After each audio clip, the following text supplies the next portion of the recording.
Hello and good morning. Today I am with Kyle Wentworth, who goes by the pilot handle of Formula. We are at the club's field in Maplewood, Minnesota. Hello Kyle, good morning. Morning to you, Paul. Good. Thanks for taking time out between heats today. Absolutely.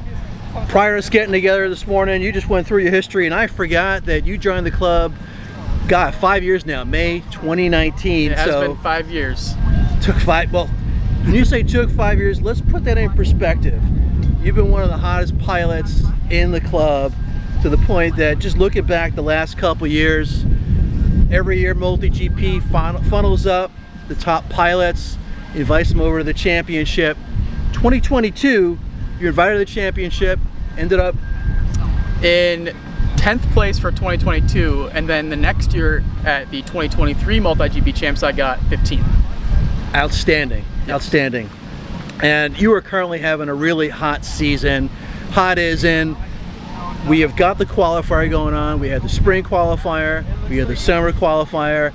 As of this morning, and it may change later in the weekend, you're currently tagged as the #1 qualifier globally. Is that correct? That is correct. Do you have any idea how many other pilots are on that leaderboard?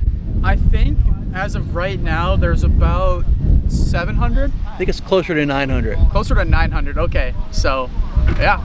It definitely is an honor to be on top of that list, but there are a lot of really fast pilots out there that are out to get me, so we'll see how it goes. I mean, I know a lot of fast pilots are racing today.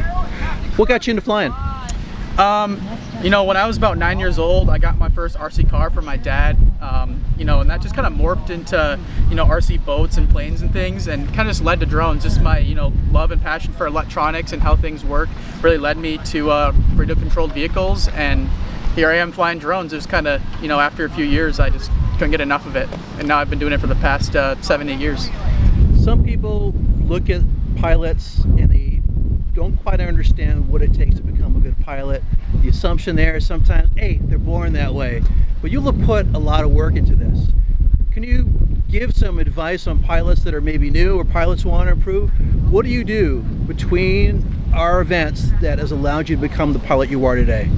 A lot of sim time. I mean, a lot of top pilots will also agree with me that, you know, just starting off with a radio, you know, cheap option, just get like a cheap Radio Master or a Free Sky radio, and just start flying the sim, preferably Velocidrone if you want to try the 5-inch open class racing, because it feels a lot like, you know, the actual outdoor stuff when you actually get a real quad and go and fly it.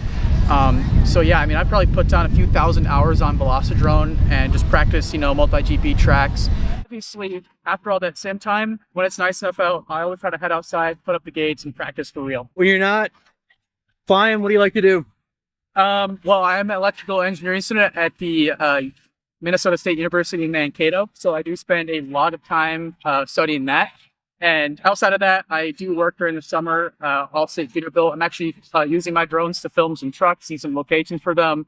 And I also like to play video games. I play a lot of Counter-Strike and Valorant. Those are my two top games that I've been playing recently. I also love to play basketball too, as my main, you know, get outside, get active kind of activity. We head to the end of the season. You all know you're going to get invited to the MultiGP Championship.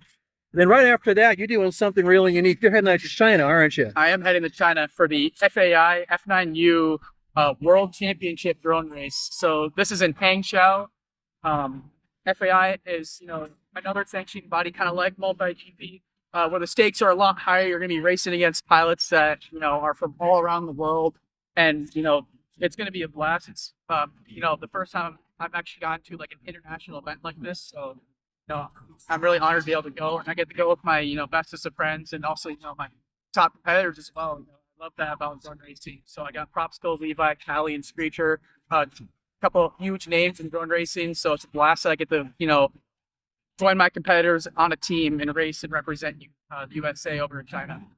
Anything else you'd like to share, Kyle? Fly fast. Fly fast. And just to put a little background on for today's event. Yeah, Kyle's fast, but Kyle's also one of those guys, typically he's the first one to show up at the field.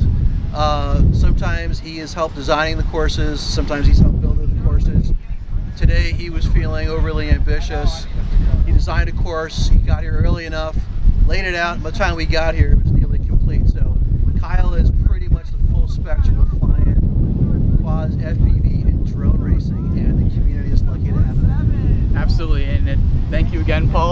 for running all these races. You're part of the reason why I'm able to get to the point that I'm at now. So, yeah. Glad to hear that, Kyle. Absolutely. Always a pleasure. Yes. Take it easy. Absolutely. Good flying today. Yep. Thank you.